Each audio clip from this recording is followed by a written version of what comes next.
Calculate the net force acting on a box that is hanging from a wire and experiencing tension. Or calculate an acceleration of the book sliding over a smooth frictionless ramp inclined at a certain angle. Does this sound familiar? Of course yes, because these are kind of frequently asked questions in the physics part of any exam. Whenever we attempt such problems involving forces and acceleration of dynamic or static system, we need to show all the forces and acceleration on each part of the system, treating that part separately. By all forces, we mean external as well as internal forces.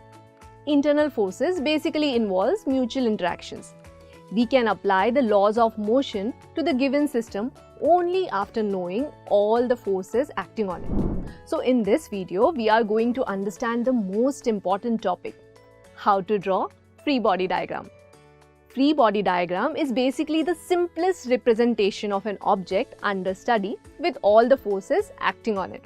Starting from the easiest situation, we will then proceed towards more complex and difficult scenarios where an object is subjected to more complex forces and learn to draw free body diagram for that object. As I said, this is the most important topic, not only for 11th, 12th class but even for higher studies that involves mechanics part. We require this understanding in order to solve almost all the mechanics based questions. The weightage of mechanics part in all the important exams like JEE and NEET is around 12%.